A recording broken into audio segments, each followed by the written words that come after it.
दोस्तों, स्वागत है एक बार फिर से मेरे YouTube चैनल सुनो कहानी हॉरर के एक नए एपिसोड में। मेरा नाम है वीरेन और आज के एपिसोड में मैं the world in my pocket का 7वां भाग सुनाने वाला हूं। अगर आपने पिछले भाग नहीं सुने तो चैनल में जाके सुन लीजिए, और अगर आप चैनल में नए हैं तो चैनल को याद से सब्सक्राइब कर लीजिए। चलिए कहानी शुरू करते हैं। जीपो कैरावैन की दीवार और ट्रक की बॉडी के बीच आतंकित सा स्थिर खड़ा था। उसके पास ही मॉर्गन फंसा बैठा था और वहीं ब्लैक भी खड़ा हुआ था। तेज रफ्तार से आगे बढ़ती ब्यूक उन्हें बार बार झटके दे रही थी। जीपो ने कहा, अब इसका मतलब है कि ट्रक में ड्राइवर मौजूद है। उसकी चिंता छोड़ो जीपो, मॉर्गन ने कहा। तुम शटर खोलो, हम जानना चाहते हैं कि रेडियो सिग्नल ऑन तो नहीं है। ब्लैक ने सलाह देते हुए कहा, रेडियो बैटरी से ऑपरेट किया जाता है, क्या ट्रक के नीचे जाकर तारें नहीं काटी जा सकती? जीपो ने उत्तर दिया, मैं ट्रक के नीचे नहीं जा रहा। अगर ट्रक जरा भी इधर उधर हिल गया तो मैं वहीं नीचे ही पिस जाऊंगा।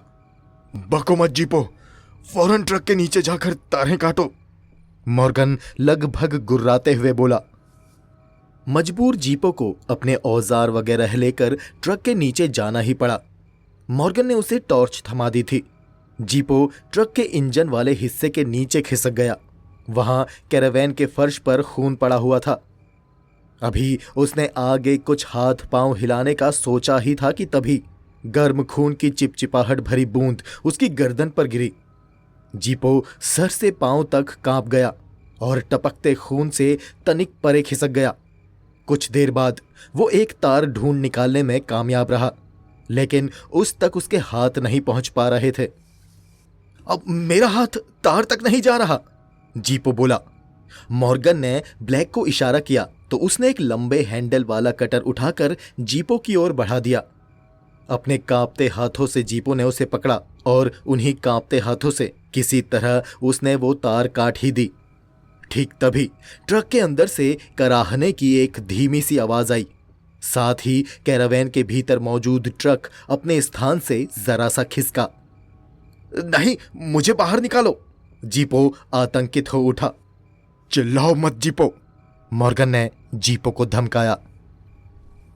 इधर ट्रक के नीचे से निकलने की हड़बड़ाहट में जीपो की कमीज वहीं उलझकर फट गई और उसके गाल और गर्दन पर खून की कई मोटी मोटी बूंदें आ गिरी। जीपो ट्रक के नीचे से निकलकर हांफते हुए बोला, वो जिंदा है, मैंने उसके खिसकने की और कराहने की आवाज सुनी थी। मॉर्गन के चेहरे पर तनाव दिखने लगा। वो बोला, बैटरी के तार कट जाने से वो ना तो रेडियो ऑपरेट कर पाएगा और ना ही कोई लॉक को छेड़ पाएगा, क्योंकि वे सब बैटरी से ही ऑपरेट होते होंगे। तुम्हें शटर खोलना पड़ेगा जीपो, उस ड्राइवर पर अब काबू पाना निहायती जरूरी हो गया है। जीपो ने कहा, अब नहीं, उसके पास रिवॉल्वर है और अगर मैं दोबारा ट्रक के नीचे पहुंचा तो वो गोली चला देगा। मॉर्गन ने कैरावैन की खिड़की से पर्दा खिसकाकर बाहर झांका। कैरावैन को खींचती कार की गति धीमी हो रही थी और फिर कुछ क्षणों बाद वो सड़क और हाईवे के चौराहे पर रुक गई। हाईवे पर हर रोज की तरह सामान्य तौर पर यातायात की आवाजाही बनी हुई थी। अगर ट्रक में मौजूद ड्राइवर ने गोली चलानी शुरू कर दी तो गोलियों की आवाज बाहर गूंजेगी। मॉर्गन सोच में पड़ गया। उसे इस समस्या का कोई हल नहीं सूझा। एक बार हाईवे पार कर जाएं, तभी ट्रक खोलने की कोशिश करना ठीक रहेगा मॉर्गन, ब्लैक ने कहा। ठीक है, मॉर्गन ने सहमति प्रकट की। जीपो ने इस पर राहत की गहरी सांस ली। मॉर्गन ने कहा, जीपो, तुम इस ट्रक के लॉक का कॉम्बिनेशन मालूम करने की कोशिश शुरू कर दो। इधर ब्यूक कार दोबारा आगे बढ़ने लगी। इस बार उसकी गति भी कम थी। वो हाईवे पर अपनी लेन में चल रही थी। जीपो ट्रक के सामने वाले भाग में पहुंचा और वहां दरवाजे का निरीक्षण करने लगा। भारी दरवाजा मजबूती से बंद था, जिसके बीचों बीच एक डायल लगा हुआ था, कुछ कुछ ऐसा जैसे आमतौर पर तिजोरी में लगा होता है। डायल के पास ही एक छोटी सी खिड़की थी, जिस पर बुलेट प्रूफ कांच का कवर चढ़ा हुआ था। कांच की दूसरी ओर जीपो को एक नंबर दिखाई दिया। वो जानता था कि डायल घुमाते ही नंबर बदल जाएगा। अब उसे दरवाजा खोलने का सही कॉम्बिनेशन ढूंढना होगा। इसके लिए उसे पूरी एकाग्रता और सतर्कता के साथ डायल घुमाते हुए बार बार आहट लेनी होगी। जीपो बोला, कॉम्बिनेशन को तोड़ने में वक्त लगेगा। मॉर्गन ने पूछा, इसके दरवाजे को बारूद से नहीं उड़ा सकते क्या? नहीं, लेकिन इसे काटा जरूर जा सकता है, लेकिन जिसके लिए वक्त चाहिए। तुम कॉम्बिनेशन ही ट्राई करो, मॉर्गन ने कहा। हमें कैरावैन कैंप तक पहुंचने में अभी 40 मिनट और लगने वाले हैं। तुम अभी यहीं से शुरू हो जाओ। अभी? जीपो ने हैरान होते हुए कहा, इतने झटकों में मैं ना तो सही ढंग से डायल घुमा सकूंगा और ना ही इस ट्रैफिक के शोर में मुझे कुछ सुनाई देगा। मॉर्गन ने मुंह बनाया। उसकी पसलियों में दर्द बढ़ता जा रहा था। उसने उस ओर ध्यान न देने का फैसला किया। वो सोचने लगा कि जीपो पर अब किसी भी किस्म का प्रेशर बनाना गलत होगा। फिर उसका ध्यान ट्रक में भीतर मौजूद ड्राइवर की ओर गया। वो सोचकर खींच उठा कि उसका ये सारा मामला उसकी सभी उम्मीदों के खिलाफ कहीं ज्यादा मुश्किल और पेचीदा साबित हो रहा था। मॉर्गन ट्रक की बॉडी पर मुक्का जमाता हुआ बोला, इसमें $10 लाख हैं और बीच में सिर्फ ये दीवार। हम इस रकम को हासिल करके ही दम लेंगे। किटसन ब्यूक कार को चलाने में इस कदर ध्यानमग्न था कि उसे अपने बगल में बैठी जिनी का ध्यान ही न रहा। वो उसकी ओर ध्यान ही न दे सका। जिनी का चेहरा अभी तक पीला पड़ा हुआ था। अपने हाथों के कंपन को नियंत्रित करने के मकसद से उन्हें वो अपने घुटनों के बीच दबाए हुए थी। किटसन को रह रहकर ट्रक के भीतर मौजूद ड्राइवर का ख्याल आ रहा था। उसके मन में सवाल आ रहे थे कि क्या उसने रेडियो सिग्नल ऑन कर दिया था? क्या वे अब सीधे पुलिस के चंगुल में फंसने वाले हैं? किटसन ने आशंका प्रकट की। वो बोला, अगर ड्राइवर ने सिग्नल ऑन कर दिया होगा तो हम सीधे पुलिस के जाल में फंसने वाले हैं। कंधे उचकाती हुई जिनी बोली, इस बारे में हम कुछ नहीं कर सकते। फिर वो यकायक चौंकी। हे सुनो, वो बोली। सुनते ही उसकी धड़कनें रुक सी गई। कहीं दूर पुलिस के सायरन की आवाज आती सुनाई दे रही थी, जो हर बीतते पल के साथ तेज होती जा रही थी। कुछ देर बाद सायरन बजाती पुलिस की कार वहां के यातायात के बीच तेजी से निकली। उसके पीछे 4 मोटरसाइकिलों पर सवार पुलिस वाले थे और उनके पीछे फिर 2 अन्य पुलिस वाहन थे। सामने से आता यह पुलिस का काफिला 80 मील प्रति घंटे की रफ्तार से गुजर गया। किटसन खामोशी से अपनी गाड़ी ब्यूक ड्राइव करता रहा। जिनी भी चुपचाप बैठी रही। दोनों के दिमाग में एक ही बात कौंध रही थी। वे सही समय पर हाईवे पर आन पहुंचे थे। पुलिस वालों का यह काफिला यकीनन घटना स्थल की ओर उड़ा जा रहा होगा। करीब 5 मिनट बाद किटसन को एहसास हुआ कि उनके सामने चल रहे वाहनों की रफ्तार धीमी होती जा रही थी। मजबूरी में किटसन को भी रफ्तार घटानी पड़ी। घटती घटती रफ्तार आखिरकार थम ही गई और नतीजे में किटसन को अपनी ब्यूक कार रोक देनी पड़ी। और यकायक उसके मुंह से निकला, रोड ब्लॉक, शिट, मारे गए। जिनी ने कहा, घबराओ मत। लंबे इंतजार के बाद ट्रैफिक धीरे धीरे रेंगता हुआ सा पुनः चलने लगा।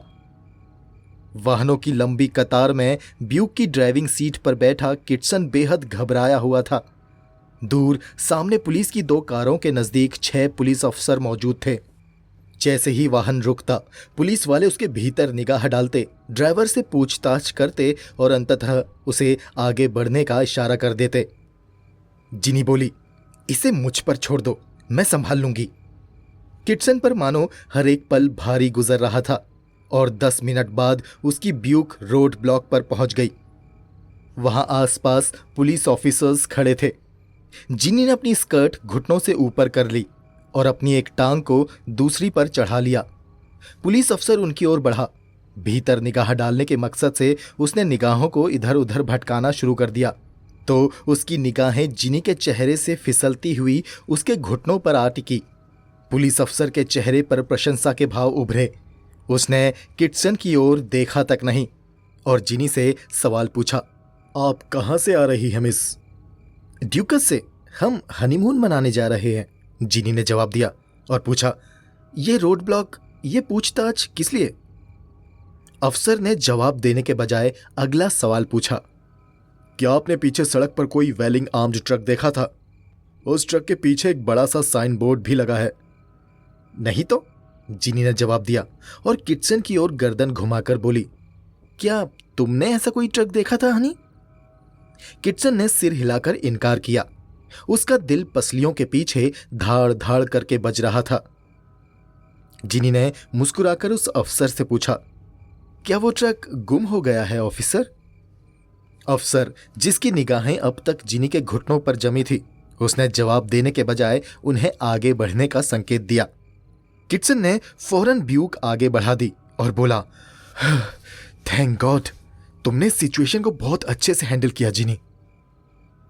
जिनी ने अपनी स्कर्ट अब घुटनों से नीचे कर ली थी। वो बोली, मैं मर्दों की कमजोरी जानती हूं। अगले 10 मील तक दोनों खामोश बैठे रहे और फिर जिनी बोली, दाईं ओर पहली सड़क पर ही मुड़ना है, वो रास्ता सीधे कैरावैन कैंप तक जाएगा। किटसन ने सिर हिलाकर हामी भरी। तभी सामने उसे एक होवर प्लेन दिखाई दिया। वो सड़क से बामुश्किल कोई 300 फुट ऊपर उड़ रहा था। वो तेजी से उनके सामने से गुजरा। 12:10 हो चुके थे। जिनी बोली, ये पुलिस वाले बड़ी जल्दी एक्शन में आ गए हैं। ये पुलिस वाले बड़ी जल्दी एक्शन में आ गए हैं। होवर प्लेन की आवाज कैरावैन के भीतर बैठे जीपो, ब्लैक और मॉर्गन ने भी सुनी।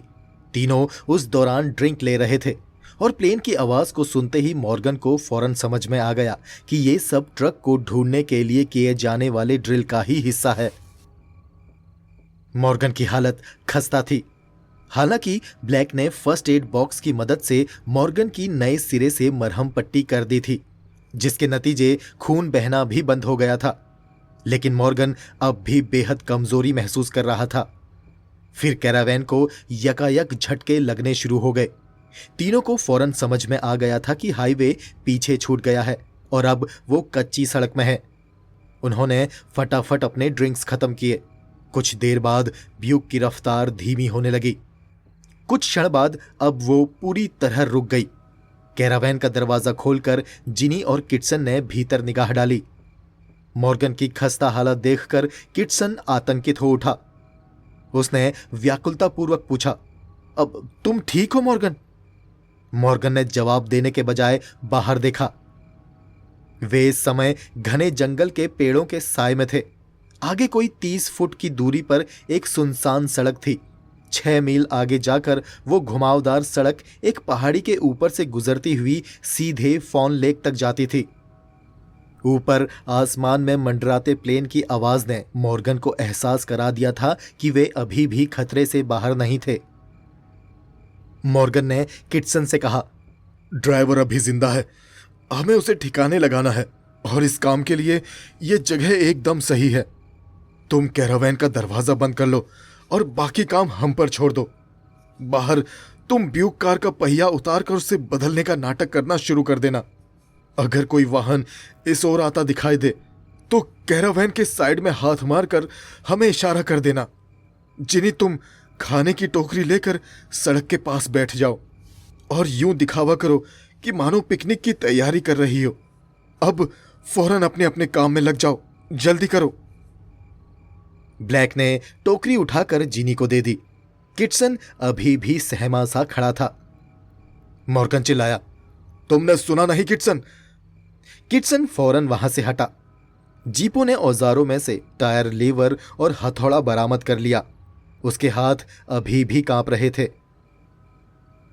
मॉर्गन जीपो पे क्रोधित होते हुए बोला, जल्दी करो जीपो, मरो मत। अगर उसने मुझ पर गोली चला दी तो ट्रक कौन खोलेगा? मॉर्गन खींच उठा और बोला, ला ये औजार मुझे दे कमबख्त, लेकिन फिर याद रखना तुम्हें और ब्लैक दोनों को पूरा हिस्सा नहीं मिलेगा। उस वक्त ये बात जीपो के लिए राहत थी। अपनी उस हालत में वो तो अपना पूरा हिस्सा भी छोड़ देने को तैयार हो जाता। वो तो इस समय इस कैरावैन से दूर वापस अपने वर्कशॉप में लौटना चाहता था। उसे अपने ही ख्यालों में खोया हुआ देखकर मॉर्गन ने आगे बढ़कर उसके हाथों में से औजार झटक लिया। उसने शटर और खिड़की के बीच के स्थान पर टायर लीवर का सिरा अड़ाया और दूसरे सिरे पर हथौड़े से चोट करने लगा। जब लीवर कोई 4 इंच भीतर घुस गया तो उसने हथौड़ा एक और फेंक दिया। उसने ब्लैक से पूछा, क्या तुम्हें भी डर लग रहा है? बदले में ब्लैक अपना रिवॉल्वर थामे उसकी ओर चला आया।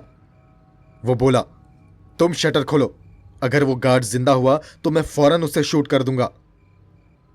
मॉर्गन लीवर को हटाने ही वाला था कि उन्हें कैरावैन की बॉडी पर 3 बार ठक ठक की आवाज सुनाई दी। मॉर्गन ने कहा, हे, लगता है कोई आ रहा है। ब्लैक खिड़की के पास पहुंचा और पर्दा खिसकाकर बाहर झांकने लगा। उसने देखा कैरावैन खींचती एक अन्य कार जिनी के पास आकर रुक गई थी। उसमें से मुस्कुराते चेहरे वाला एक अधेड़ उम्र का आदमी नीचे उतरा। पीछे कार में एक औरत और एक 10-12 साल का लड़का बैठा था। वे दोनों पेड़ों के बीच खड़े कैरावैन की ओर ही देख रहे थे। ब्लैक ने उस अधेड़ उम्र के आदमी को कहते सुना, क्या मैं तुम्हारी कोई मदद कर सकता हूं मिस? लगता है तुम्हारी कार का टायर पंक्चर हो गया है। जी नहीं, शुक्रिया, जिनी ने मुस्कुराकर जवाब दिया। मेरे पति ये काम संभाल सकते हैं, थैंक यू सो मच। उस आदमी ने फिर पूछा, क्या तुम फोन लेक जा रही हो? हाँ, जिनी ने कहा। हो, हम तीनों भी वहीं जा रहे हैं। वो आदमी बोला, मैं तो पिछली गर्मियों में भी वहां गया था। बेहद शानदार जगह है और मुझे यकीन है तुम्हें भी जरूर पसंद आएगी। वैसे मेरा नाम फ्रेंड ब्रैडफोर्ड है। यह मेरी पत्नी है और ये मेरे साथ मेरा बेटा फ्रेड जूनियर। तुम्हारा कोई बच्चा है? जिनी ने हंसते हुए कहा, अभी नहीं, अभी तो हम हनीमून मनाने निकले हैं। हो, अच्छा। ब्रैडफोर्ड ने अपनी जांघ पर थपकी दी। तुमने सुना मिली, ये लोग हनीमून मनाने आए हैं और मैं पूछ रहा था कि तुम्हारे बच्चे कितने हैं। उसने अपनी बात पर ठहाका लगाया। कार में बैठी औरत ने कहा, आओ अब चलो भी फ्रेड, क्यों उस बेचारी को परेशान कर रहे हो? ब्रैडफोर्ड मुस्कुराकर बोला, हाँ, तुम ठीक कहती हो। माफ करना मिसेस, तुमने अपना नाम नहीं बताया। हैरिसन, जिनी ने कहा। ओह, ठीक है मिसेस हैरिसन, मैं चलता हूं। अब कैरावैन कैंप में मुलाकात हो गई। हाँ जरूर, जिनी ने कहा। वो आदमी अपनी कार में जाकर सवार हुआ और वहां से रवाना हो गया। मॉर्गन ने टायर लीवर पर दबाव डालकर कहा, आओ ब्लैक, इसे निपटाते हैं, तैयार रहना। ब्लैक ने कहा, हाँ मैं तैयार हूं। इधर मॉर्गन ने लीवर पर दबाव डालना शुरू किया, उधर जीपो ने अपना चेहरा हाथों से ढक लिया। भीतर ड्राइवर डेव थॉमस ट्रक के फर्श पर पड़ा था। गोली ने उसका जबड़ा उड़ा दिया था और वो बेहद दर्दनाक हालत में था, लेकिन जिंदा था। अपनी कमाल की इच्छा शक्ति और बेइंतहा हौसलामंदी के बूते अभी भी वो जिंदा था। मॉर्गन की चलाई गोली ने उसके चेहरे के निचले भाग को उधेड़ दिया था। उसके जबड़े की हड्डी टूट गई थी और जुबान में लंबा जख्म हो गया था। लंबी बेहोशी के बाद वो होश में लौटा था और अब उसे एहसास था कि उसके जख्मों से काफी खून बह चुका था। उसे इस बात का भी एहसास था कि वो बहुत देर तक जिंदा नहीं बचेगा, लेकिन सामने खड़ी मौत से भी वो भयभीत नहीं था। उसका पूरा ध्यान बार बार लगने वाले झटकों पर केंद्रित था। वो समझ गया था कि ये ट्रक किसी वाहन में चढ़ाया जा चुका था। डकैतों ने वाकई पूरी धूर्तता से काम किया था, लेकिन अगर वो किसी तरह रेडियो सिग्नल वाला बटन दबा दे तो पुलिस ट्रक को ट्रेस आउट कर ही लेगी, चाहे उसे ढोकर कहीं भी क्यों ना ले जाया जा चुका हो। अब उसने फौरन इस काम को अंजाम देना था, लेकिन रेडियो सेट ठीक पीछे ऊपर की तरफ था और वहां तक पहुंचने के लिए उसे अपनी करवट बदलकर ऊपर उठना जरूरी था। लेकिन वो जिस हालत में था उसमें वो जैसे ही हिलता था उसके जबड़े में असहनीय पीड़ा होती थी। बिना हिले डुले लेटे लेटे उसे कम दर्द हो रहा था। हिलते ही मानो जैसे उसका जबड़ा किसी हाथी के पैरों के नीचे आ गया हो, ऐसा दर्द हो रहा था। वो वहीं आंखें बंद किए शांत पड़ा रहा। ड्राइवर उस भेड़िए जैसी आंखों वाले जिसने उस पर गोली चलाई थी उसके बारे में सोचने लगा। फिर उसका ध्यान स्पोर्ट्स कार दौड़ा रही लड़की की ओर गया डकैती की पूरी योजना वाकई बेहद मजबूत थी। मौजूदा हालत में उसे इस डकैती को रोकने के दो मुमकिन तरीके सूझे। रेडियो सिग्नल सेट कर दिया जाए और फिर टाइम लॉक वाला बटन दबा दिया जाए तो वो इस डकैती को रोक सकता था। टाइम लॉक को स्क्रैम्बल करने वाला बटन स्टीयरिंग व्हील के पास था, लेकिन उस तक पहुंचने के लिए भी वहां ड्राइविंग सीट पर बैठकर आगे की ओर झुकना जरूरी था। सवाल वही था कि अपनी उस दर्दनाक हालत में ड्राइवर को इतनी मेहनत करने के ख्याल से ही पसीने छूट रहे थे। फिर उसे लगने लगा कि रेडियो सिग्नल ऑन करना ज्यादा जरूरी था। उसके लिए उसे केवल हाथ ऊपर उठाकर बटन तक पहुंच बनानी थी। अगर वो इस बटन को दबा पाता तो बामुश्किल आधे घंटे में पुलिस ने इस ट्रक को पाताल लोक में से भी ढूंढ निकाल लेना था। उसने अपने भीतर मौजूद सारी ताकत बटोरी और बटन दबाने का निश्चय कर लिया। अभी इस बारे में वो और कुछ कर पाता कि तभी अचानक हथौड़ों की चोटों की आवाज सुनकर उसने अपनी आंखें खोली। उसके ठीक सामने लोहे की चादर से ढकी हुई ड्राइवर वाली खिड़की थी। उसमें से उसे दिन की रोशनी की पतली सी लकीर दिखाई दी। फिर आगे उसकी निगाह चादर और फ्रेम के बीच फंसे टायर लीवर के सिरे पर भी गई। उसे तुरंत समझ में आ गया था कि डकैतों ने उसे ठिकाने लगाने का निश्चय कर लिया था। उसे अपनी मौत की परवाह नहीं थी, लेकिन वो बिना संघर्ष किए हारना नहीं चाहता था। उसने फैसला कर लिया, मरना तो उसने था ही, लेकिन मरने से पहले वो एक दो को मारकर ही मरेगा। उसने आसपास हाथ मारा तो उसके हत्थे उसकी रिवॉल्वर लग गई। जब उसे गोली मारी गई थी तो उसकी रिवॉल्वर उसके हाथों से छूट गई थी।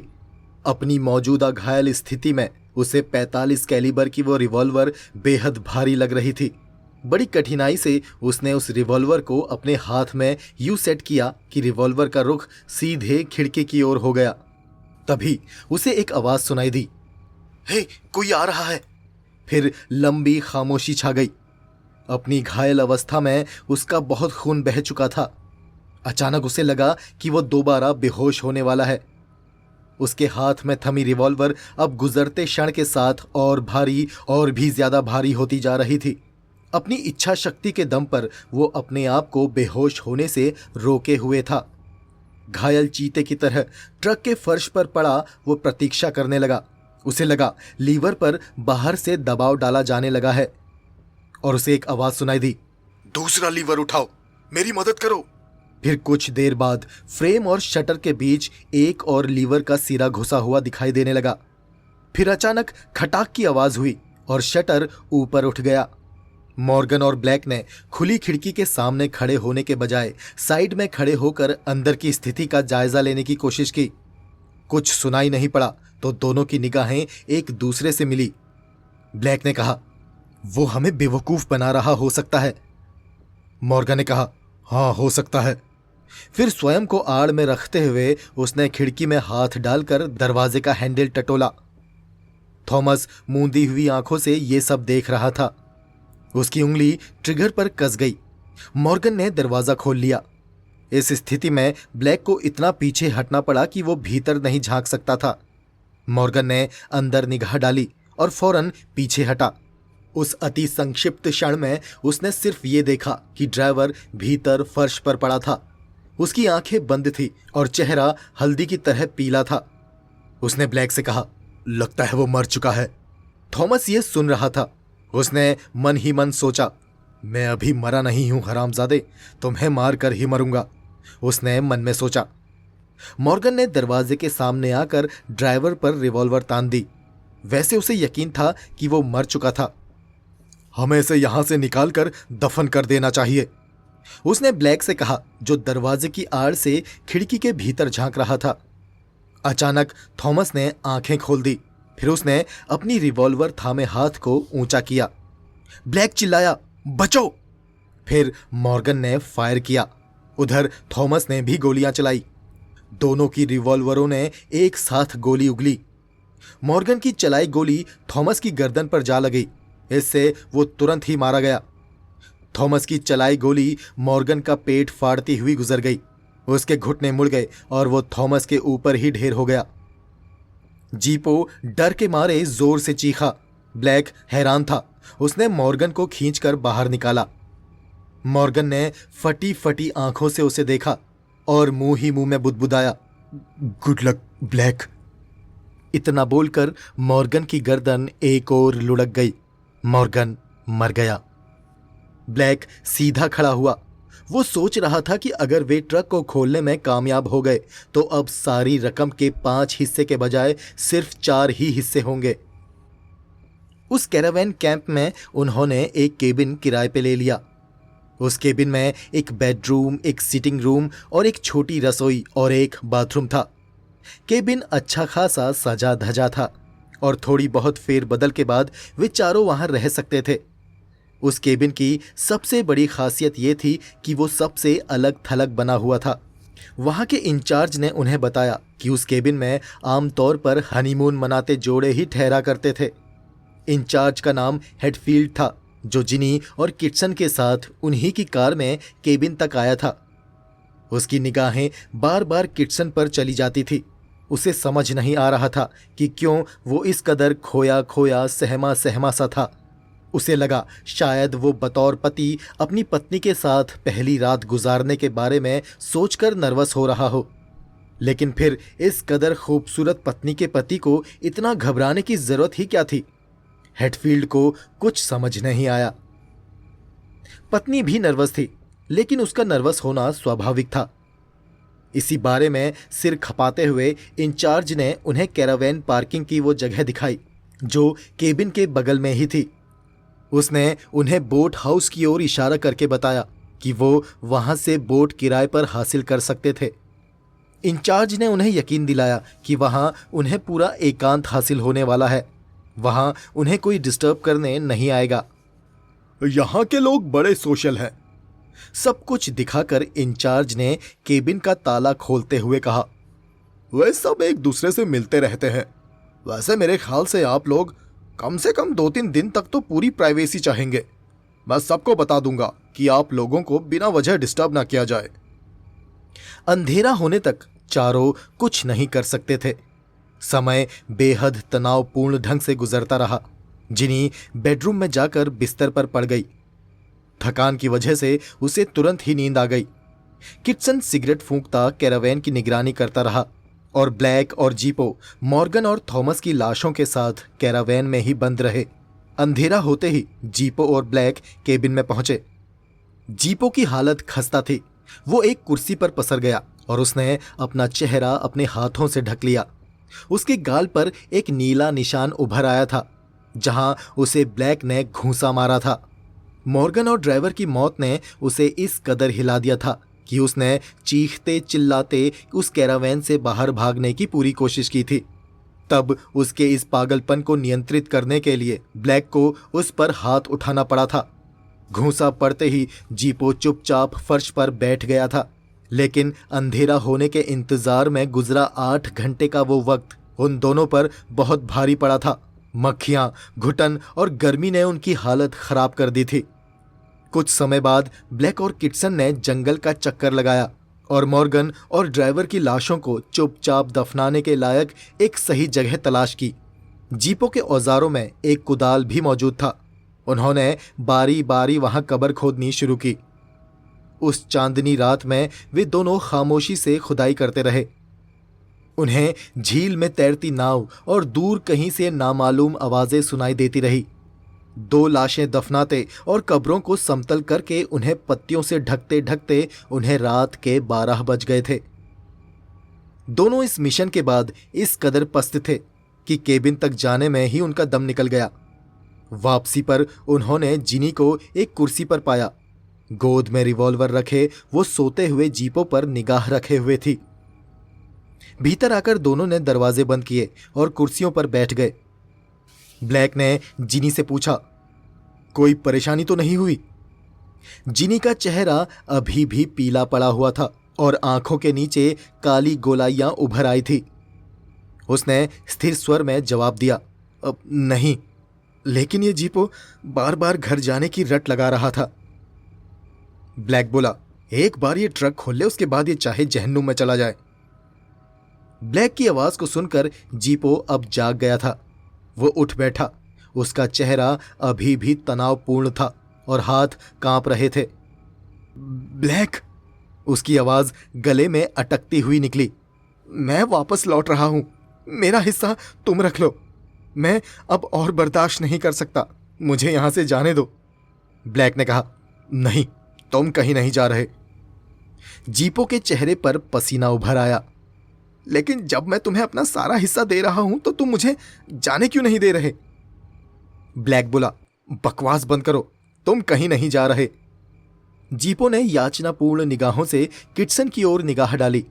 वो किटसन से बोला, तुम भी मेरे साथ लौट चलो किटसन, इन दोनों को सारा हिस्सा लेने दो, हम मेहनत मजदूरी करके अपना पेट भर लेंगे। जीपो, तुम यहीं रुकोगे और ट्रक खोलोगे मेरे भाई? ब्लैक का स्वर आश्चर्यजनक रूप से नम्र हो गया था। जीपो बोला, मुझे जाने दो ब्लैक, मुझमें इस काम को पूरा करने लायक अब हौसला नहीं बचा है। ट्रक खोलने का तरीका मैं तुमको बता देता हूं, तुम और ये लड़की उसे खोल लेना। मैं अब यहां और नहीं रुकना चाहता, तुम दोनों मेरा और किटसन का हिस्सा रख लो।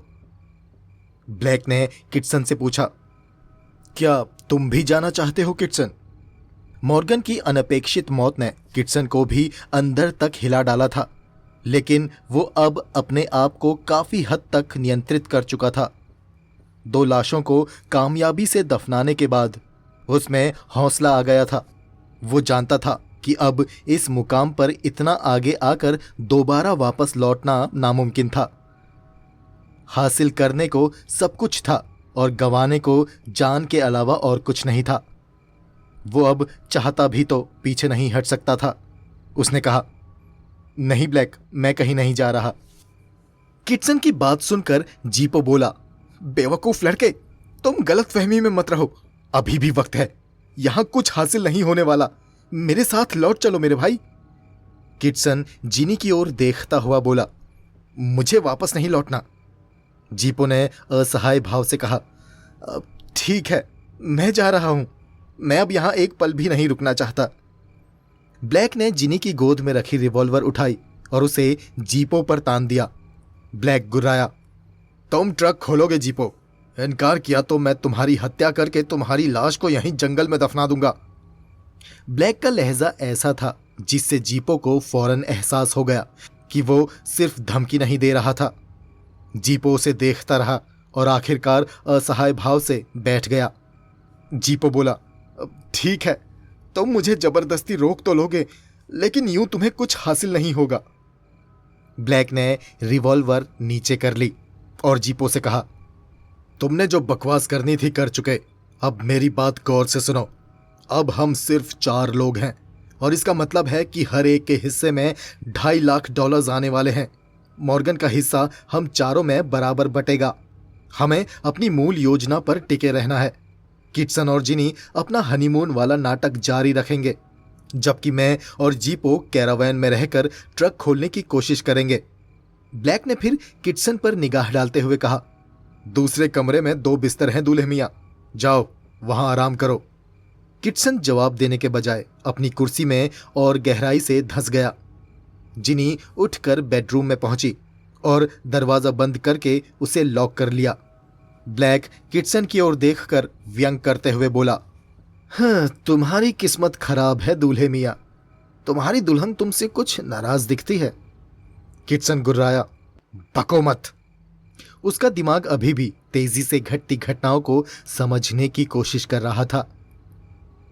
अगली सुबह 7 बजे जिनी को जागे हुए कुछ समय गुजर चुका था। उसने बेडरूम का दरवाजा खोला और सिटिंग रूम में आकर खिड़कियों के पर्दे खींचकर तीनों आदमियों को जगाया। हे, बाहर हलचल होने लगी है। उसने ब्लैक से कहा, बेहतर होगा कि तुम दोनों कैरावैन में चले जाओ।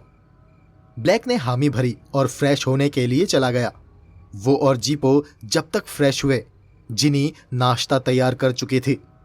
उसने हैवी ब्रेकफास्ट की ट्रे ब्लैक की ओर बढ़ाते हुए कहा, ये लो, ये वहीं कैरावैन में ही खा लेना। ट्रे पकड़ते हुए ब्लैक ने कहा, सुनो बेबी, इस गिरोह का लीडर अब मैं हूं, सो अब से मेरा ही हुक्म चलेगा। जिनी ने नफरत से कहा, नहीं, यहां कोई लीडर नहीं है, और ये भी पहले से ही तय था कि तुम और जीपो सारा दिन कैरावैन में काम करोगे और सिर्फ रात को आराम करने केबिन में आओगे। अगर तुम अब पहले से तय प्लान पर चलना नहीं चाहते तो साफ बोल दो। ठीक है, हम कैरावैन में ही खा लेंगे, ब्लैक ने कहा। लगता है तुम अपने बॉयफ्रेंड के साथ मजे लेने के लिए कुछ ज्यादा ही उतावली हो रही हो। जिनी ने उसका जवाब देने के बजाय पलटकर किचन में जाना बेहतर समझा। किटसन उखड़ता हुआ बोला, तुम मुझसे दूर ही रहो तो बेहतर होगा ब्लैक। ब्लैक गुर्राया, बको मत, बाहर जाकर देखो कोई आसपास दिखाई तो नहीं दे रहा, और हाँ, कैरावैन का दरवाजा खोल देना। किटसन बाहर धूप में आ गया। वो अब पूरी तरह तसल्ली कर चुका था कि आसपास कोई देखने वाला नहीं था, तो उसने ब्लैक को आने का इशारा करके कैरावैन का दरवाजा खोल दिया। ब्लैक और जीपो फौरन उसके भीतर घुस गए। अंदर जाते वक्त ब्लैक ने किटसन से कहा, तो तुम्हें ऐश करने का बेहतरीन मौका मिल गया है, जाओ मौके का पूरा फायदा उठाओ। किटसन ने लीवर नीचे दबाकर कैरावैन का दरवाजा बंद किया और वापस केबिन में पहुंचा। जिनी किचन में नाश्ता तैयार कर रही थी। किटसन फ्रेश होकर जब कपड़े बदलकर बाहर रूम में पहुंचा, उसने जिनी को मेज पर नाश्ता लगाते हुए पाया। उसने मूर्खतापूर्ण प्रश्न किया, ये तुम्हारे लिए है या फिर मेरे लिए? मैं नाश्ता नहीं करती। जिनी ने अपने लिए कॉफी का एक कप तैयार किया और उसे लेकर एक कुर्सी पर बैठ गई। किटसन भूखमरों की तरह नाश्ते पर टूट पड़ा। उसने कहा, नाश्ते के बाद हमारा बाहर जाना ठीक रहेगा। जिनी बोली, हाँ। किटसन आगे बोला, ब्लैक और जीपो पर बहुत बुरी बीतेगी क्योंकि दोपहर के बाद कैरावैन भट्टी की तरह तपेगा। जिनी बोली, ये उनकी समस्या है, वो देख लेंगे। तुम्हें क्या लगता है जीपो ट्रक खोल लेगा? जिनी बोली, पता नहीं, तुम इस बारे में मुझसे बात भी मत करो। इतना कहकर वो उठी और किचन में चली गई। किटसन को यूं लगा कि उसके मुंह पर किसी ने तमाचा मार दिया हो। उसकी भूख यकायक खत्म हो गई। उसने अपनी कॉफी खत्म की और जूठी प्लेट लेकर किचन में आ गया। सुनो, किटसन ने जिनी से कहा, मेरा तुम्हें परेशान करने का कोई इरादा नहीं था। उसने अपनी प्लेट नीचे रखी। जब हम दोनों का साथ रहना मजबूरी ही बन गया है तो क्या तुम दोस्ताना व्यवहार नहीं कर सकती? ओह, मेहरबानी करके तुम दूसरे कमरे में चले जाओ किटसन, मुझे अकेला छोड़ दो, जिनी ने चिढ़ते हुए कहा। उसके इस व्यवहार से आहत किटसन ने गौर से उसे देखा तो महसूस किया कि उसका चेहरा अभी भी पीला पड़ा हुआ था। वो वाकई परेशान दिख रही थी। वो शायद उतनी मजबूत और सख्त नहीं थी जितना वो हमेशा दिखावा करती थी। पीछे घटी घटनाओं और खतरनाक हादसे ने उसे बुरी तरह हिला दिया था। अब सॉरी, किटसन ने कहा और बाहर सिटिंग रूम में आ बैठा। थोड़ी देर बाद जिनी किचन से निकली और सीधे बेडरूम में चली गई। फिर काफी देर बाद वो बाहर निकली। उसने किटसन से कहा, आओ चले। किटसन उठकर उसके साथ बाहर आ गया। किटसन ने गौर किया कि जिनी ने अच्छा खासा मेकअप कर लिया था, लेकिन उसके बावजूद उसके चेहरे पर अभी भी तनाव मौजूद था। दोनों खामोशी से अगल बगल चलने लगे। जंगल से गुजरकर हेडफील्ड के ऑफिस तक एक रास्ता जाता था। हेडफील्ड उस कैंप का इंचार्ज। उसके ऑफिस के बगल में ही एक जनरल स्टोर भी था। पेड़ों के साय से बाहर आते हुए जिनी ने अपना हाथ किटसन के हाथ में डाल दिया। फौरन करंट की एक तेज धारा किटसन के शरीर में उभरी। उसने जिनी की ओर देखा तो पाया कि जिनी के चेहरे पर अब एक मुस्कुराहट थी। जिनी ने किटसन से कहा, केबिन में अपने व्यवहार पर मुझे अफसोस है। तब मैं घबराई हुई थी, लेकिन अब ठीक हूं। किटसन रोमांचित हो उठा। उसने अपना हाथ जिनी के हाथ पर कस लिया। हेडफील्ड ने उन्हें देखा तो मुस्कुराता हुआ अपने ऑफिस से बाहर निकल आया। हेलो मिस्टर हैरिसन, उसने किटसन से हाथ मिलाते हुए कहा।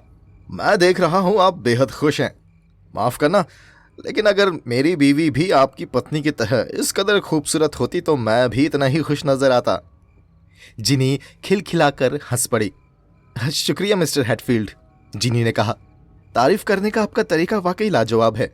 क्या हमें यहाँ कहीं से अखबार मिल सकता है? अखबार? हेडफील्ड ने अपनी घनी भौवें चढ़ाते हुए कहा। अरे आप लोग मस्त रहिए, अखबारों में क्यों सिर खपाई करते हो? वैसे मेरे पास आज के सारे अखबार मौजूद हैं, लेकिन उन तमाम अखबारों में सनसनीखेज ट्रक डकैती के अलावा और कुछ भी नहीं है। उसके बाद फिर वो मुस्कुराया और आगे बोला, वैसे मानना पड़ेगा कि जिस ढंग से डकैतों ने ट्रक को गायब किया है, अब तक किसी को उसकी सूंघ तक नहीं मिली है। ये तो यूं हुआ जनाब कि किसी ने जादू कर दिया हो। ऐसी सनसनीखेज डकैती को जिस सफाई से डाला गया है, वो वाकई में पहली तरह की घटना होगी। यहां से 200 मील के दायरे में पुलिस और अर्धसैनिक बल के सिपाही पूरे इलाके के चप्पे चप्पे को छान रहे हैं, लेकिन अभी तक कोई सुराग नहीं मिला है। फिर वो पलटा और अखबार लाने अपने ऑफिस में चला गया। जिनी और किटसन ने एक दूसरे से निगाहें मिलाई। किटसन ने वहां से सारे अखबार खरीद लिए। आप खुश हैं ना मिस हैरिसन? इंचार्ज ने पूछा। मेरे लायक और कोई सेवा हो तो जरूर फरमाइएगा। अब शुक्रिया, हम मजे में हैं, कहकर जिनी स्टोर में चली गई। किटसन अखबारों की हेडलाइनों पर निगाह फिराने लगा। हर अखबार के पहले पन्ने पर डकैती की खबर सुर्खियों में थी।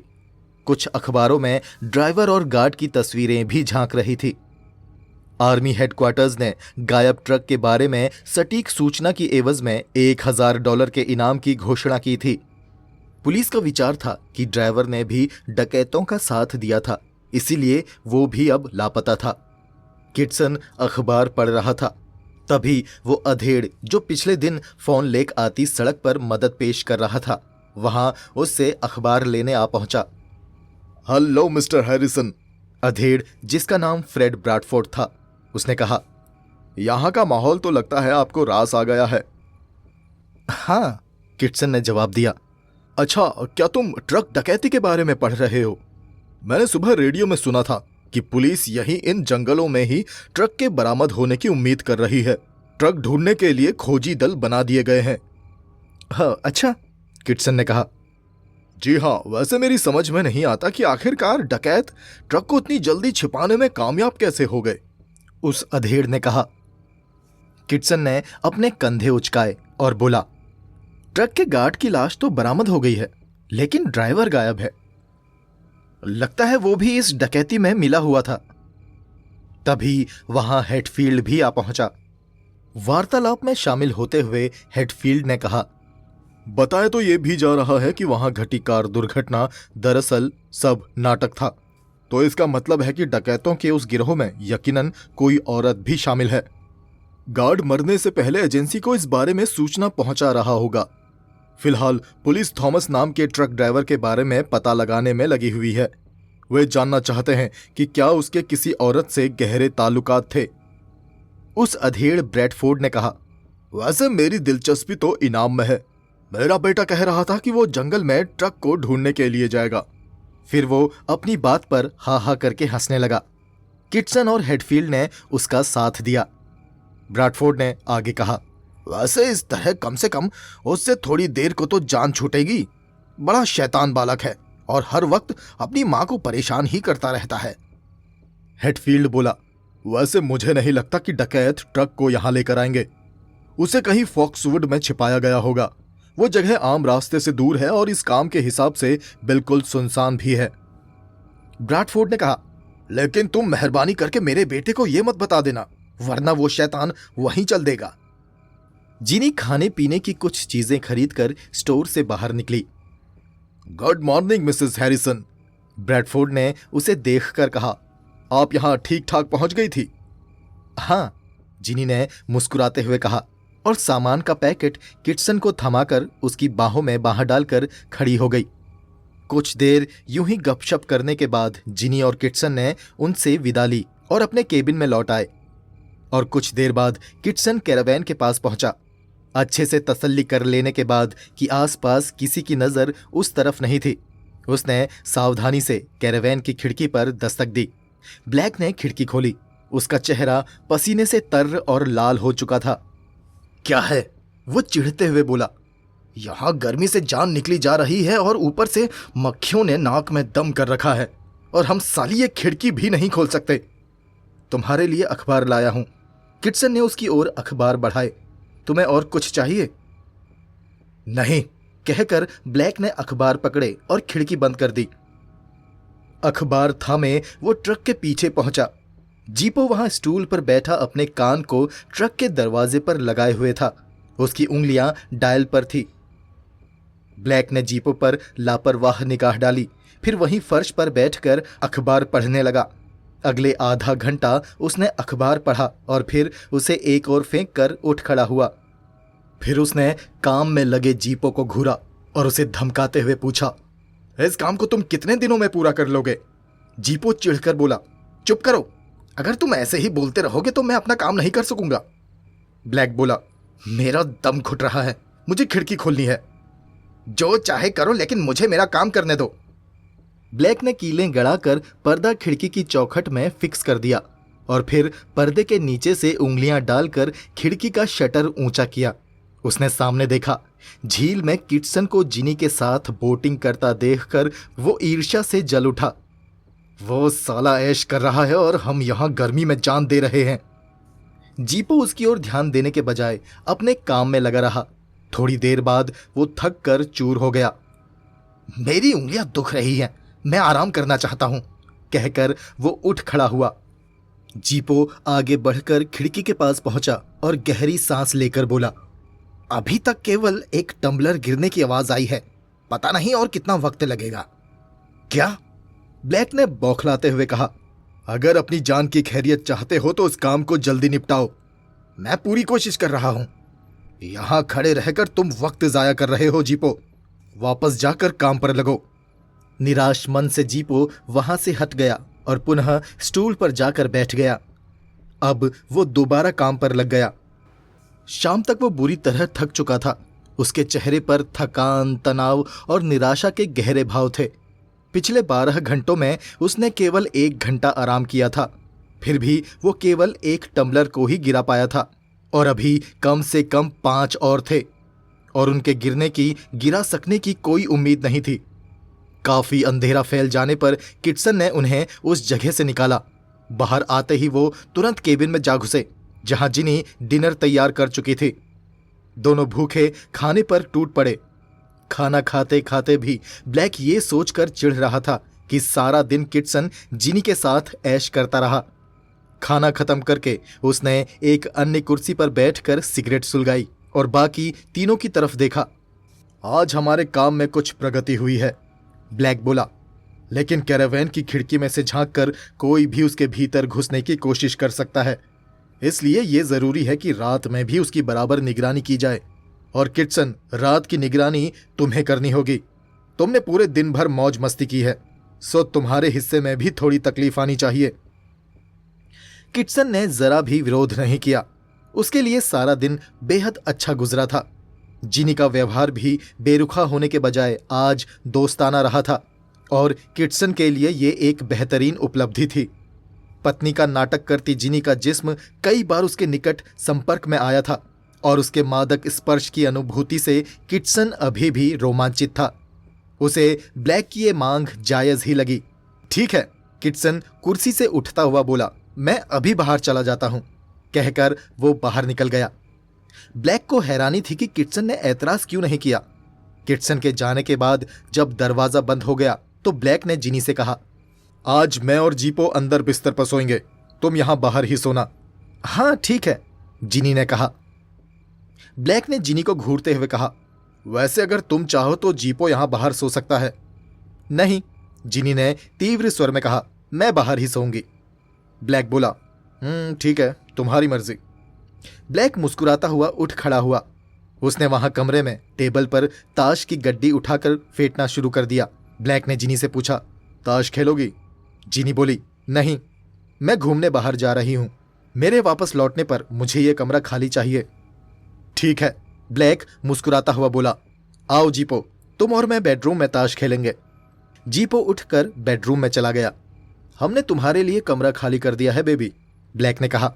और बताओ, उस बॉक्सर के साथ दिन कैसा गुजरा तुम्हारा? अभी बिस्तर में उसकी बीवी बनी या नहीं? जिनी ने नफरत भरी निगाहों से उसे घूरा। क्या मुझे ऐसा करना चाहिए था? जिनी ने कहा, बिल्कुल नहीं, लेकिन वो तो तुम्हें बकायदा अपनी बीवी समझता है, ब्लैक बोला। जिनी ने जवाब नहीं दिया। वो उठकर खड़ी हुई और दरवाजे की ओर बढ़ गई। ब्लैक का जी चाहा कि झपट कर उसे थाम ले और उसे सबक सिखाए, लेकिन उसे पता था कि ऐसा करने पर किटसन फौरन कैरावैन से बाहर आ जाएगा और फिर एक हंगामा खड़ा हो जाएगा और अभी वो हंगामा नहीं चाहता था। मन ही मन कुड़ता, खींचता, चिढ़ता वो बेडरूम में चला गया। जीपो वहां बिस्तर पर बैठा सकते में था। वो बेहद नर्वस था। जीपो बोला, सुनो ब्लैक, हम पहले ही भारी बखेड़े में फंस चुके हैं। तुम इस लड़की के चक्कर में कोई मुसीबत ना बुला लेना। बको मत, ब्लैक गुर्राया। वो बिस्तर पर बैठकर ताश बांटने लगा। करीब 11 बजे उन्हें जिनी के लौटने और बाथरूम में शावर चलने की आवाजें सुनाई दी। ब्लैक ने ताश समेटकर एक और रख दिया और जीपो से बोला, चलो अब सोते हैं, सुबह होने पर हमें वापस उस बक्से में जाना है।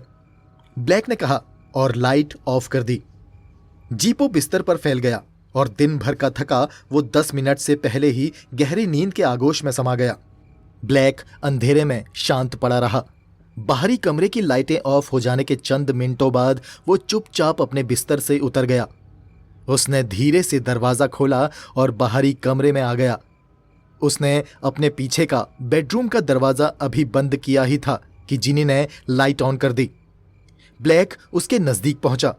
मुझे लगा कि तुम्हारे साथ सोना ज्यादा मजेदार रहेगा जिनी, उसने कहा। जिनी का चेहरा भावहीन था।